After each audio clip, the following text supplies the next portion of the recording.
Good morning to all. I am Dr. Prabhakar Shukla. My YouTube channel name is Dr. Prabhakar Shukla Mathematics Classes. Today we discuss various types of relation of class 11th. आज हम लोग class 11th के तहत कुछ various types of relation के बारे में चर्चा करेंगे, फिर उसके कुछ एग्जांपल्स की भी चर्चा हम लोग अवश्य करेंगे।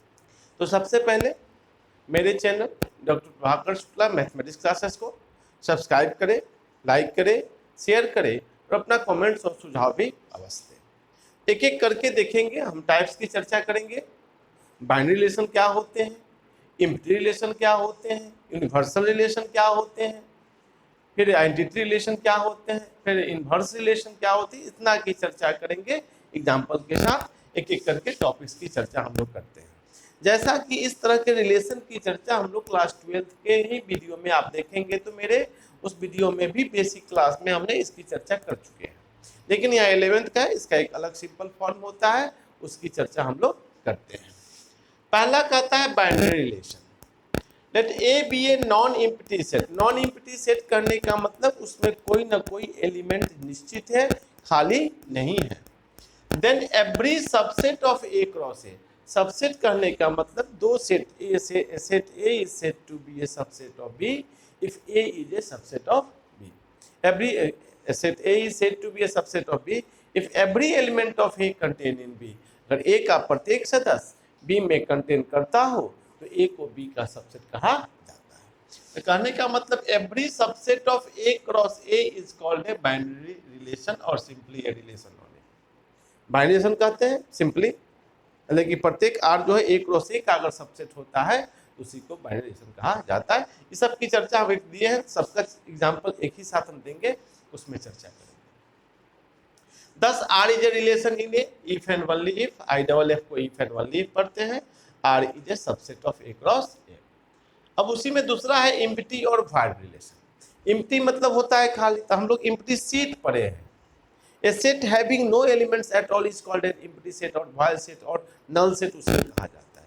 उसी पर क्या, हाँ, since phi is a proper subset of A cross A।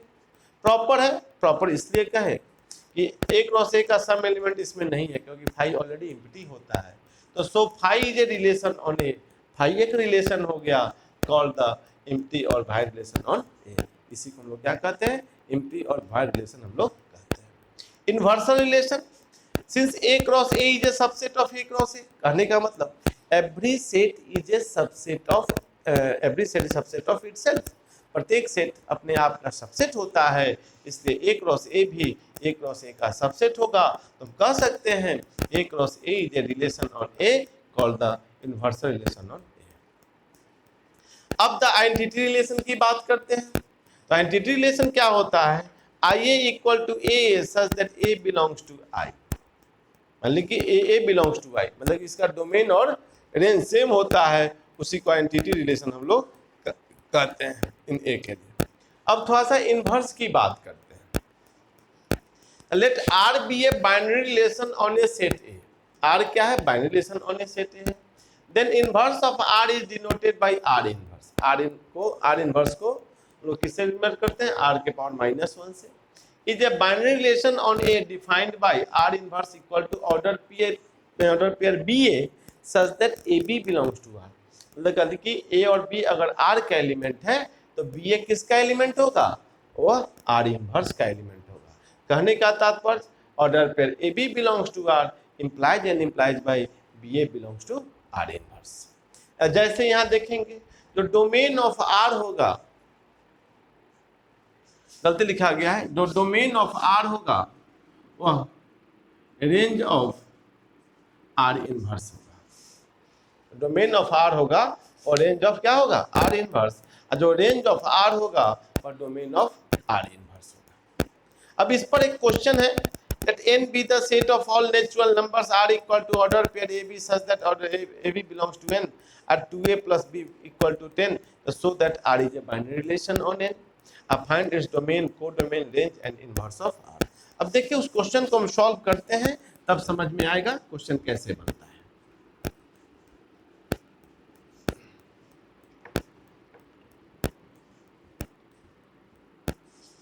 ये बहुत ही इंपॉर्टेंट है, बेसिक चीज़ है। इससे रिलेटेड टॉपिक जो है 12th में हम लोग इस पर पढ़ते हैं। एक क्वेश्चन 12th के लिए आता ही है 100%। अब देखिए जैसे रिलेशन क्या दिया हुआ है इस सॉल्यूशन में,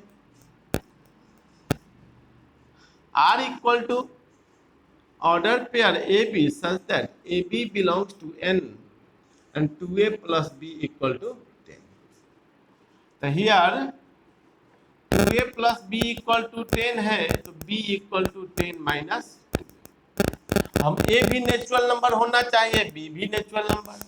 देखिए when a इक्वल टू 1 लेते हैं तो b equal to 10 minus 2 into 1 बराबर 8। a इक्वल टू 2 लेंगे तो b equal to 10 minus 2 into 2 बराबर 10 minus 4 equal to 6। a equal to 3 लेंगे तो b equal to 10 minus 2 into 3 equal to 10 minus 6 equal to 4। a equal to 4 लेंगे तो b equal to 10 minus 2 into 4 equal to 10 minus 8 equal to 2। और a equal to 5 लेंगे b equal to 10 तो 5 equal to 10 minus 10 equal to 0 does not belongs to n। 6 भी लेंगे, जब natural number आ गया उसके नीचा लेंगे। अगर मान लो कि a इक्वल टू 6 लेते हैं तो b equal to 10 minus 2 into 6 equal to 10 minus 12 equal to minus 2 does not belongs to n। इस तरह से या आगे नेगेटिव नंबर आएगा तो वह नेचुरल नंबर को कंटेन नहीं करेगा, जो नेचुरल नंबर में होगा उसी को। तो देयरफॉर r क्या हो जाएगा मेरा रिलेशन, 1 लिए तो 8 आया 1 8, 2 लिए तो 6, 3 लिए तो 4 और 4 लिए तो 2, which is a subset of इसका n क्रॉस। यही मेरा रिलेशन हो गया। अब यह रिलेशन हो गया, अब इसका हमको डोमेन, कोडोमेन एंड रेंज निकालना है। अब पहला देखें, इसका domain of R, the first coordinate जो होता है वो डोमेन होता है, तो क्या हो जाएगा 1 2 3 4। दूसरा रेंज ऑफ R जो होगा सेकेंड एलिमेंट, तो 8 6 4 2, इसी को अरेंज करके लिखोगे 2 4 6 8। कोडोमेन की बात कहेंगे तो कोडोमेन तो सेट बी को कहते हैं, मतलब कि सेट ऑफ नेचुरल नंबर हो जाएगा। एंड नंबर 4 आर इनवर्स जो होता है जस्ट अपोजिट हो जाएगा, 1 8 है तो 8 1 6 2 4 3 और 2 4। यही कंडीशन हो गए निकालने का। इस तरह से बेसिक कॉन्सेप्ट ऑफ लोग relation, domain, codomain, range, inverse relation की चर्चा, बाइनरी रिलेशन की चर्चा हमने किया। इस तरह से हम लोग क्या कर सकते हैं, रिलेशन करते हैं। तो आज के लिए इतना ही, फिर हम लोग अगले वीडियो में मोर रिलेशन की चर्चा, reflexive, symmetric, transitive and equivalence की चर्चा करेंगे और उसके एग्जांपल्स की चर्चा करेंगे। तो अगले वीडियो में पढ़ेंगे। तो आज के लिए इतना ही। मेरे channel doctor Prabhakar Shukla mathematics classes को सब्सक्राइब करें, लाइक करें, शेयर करें और अपना कमेंट्स और सुझाव भी अवश्य दें। आज के लिए इतना ही, धन्यवाद।